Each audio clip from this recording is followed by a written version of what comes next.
Hey, Steve Mignani here at High Octane Classics in Auburn, Massachusetts with another muscle car crawl. On this one, let's call it the Camaro Comparo. Now, everybody loves a Camaro Z28, the road racing special. Well, we also have to love the Z22 Camaro. What is that? Well, that's the RPO code Z22 for the Rally Sport, the classic split bumper Camaro. Now, first seen in 1970 through 72, you have to love the way that the grille divides the front of the car, but there were actually two configurations, 1970 through 72 and 1973 only. The differences are, well, a lot. The grille on 70 through 72 is recessed into this hollowed area, and there's a chrome band on the inside. The turn signals are circular, located here inboard of the headlamps, whereas on 1973 only, the grille is flush, brought out against the face. The rubber band is removed. The bumpers are the same, but the turn signals go from here down underneath the bumpers. So they're similar, but not the same. Another thing too that was included on Z22, the Rally Sport, was hideaway windshield wipers, which were a $21 option on non-Z28 and RS. What is a hideaway wiper? Well, we look down here.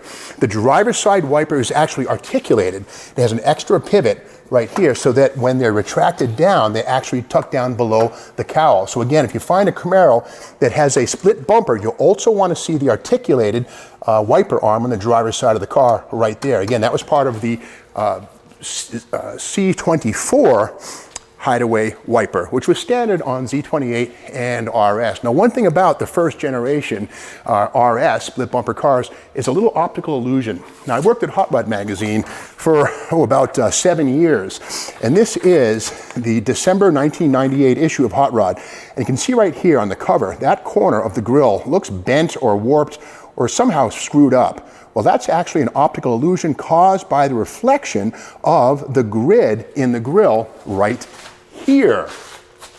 And we used to get people writing in saying, hey, can't you guys afford a better Camaro without that problem? But we can see here that it's an optical illusion that makes the grille look like it's bent up. But the reality is, it's just fine.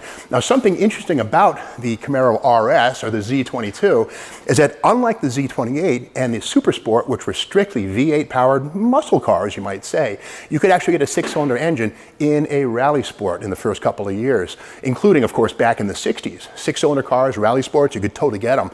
And in many cases, when you had a Super Sport and an RS at the same time, like on this one here, the Super Sport overrode the RS, so the Super Sport emblem would appear instead of the RS. And something that happened in 1972 that was really sad was a strike at the Norwood, Ohio plant. Now, this is a book called Echoes of Norwood by Philip Boris, and inside this book, let's take a quick peek here on this flat surface. And in 1972, the UAW had a strike. And what then happened was, let me just find this here, what page is it? Yeah, right here.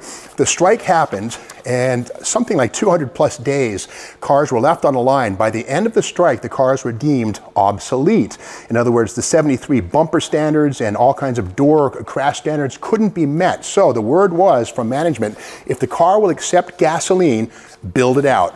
If not, this happened. They were crushed.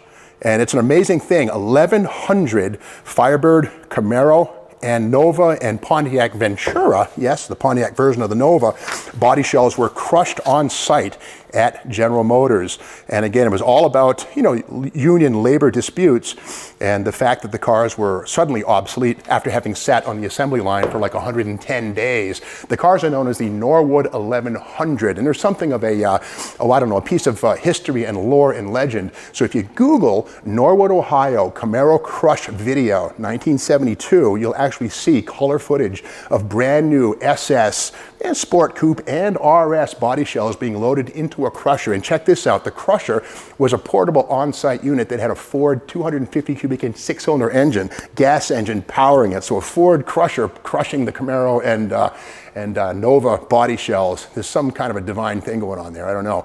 But with that said, this is a great example here of a 1971 RS. Here's a 1973 RS. So they're similar, but not the same. And one final thing I want to point out is the Camaro was a sleek and beautiful design when it came out in '67. And in many people's eyes, the redesign for '70 made it even nicer. They were 4 inches wider, they were lower, they were better handling cars.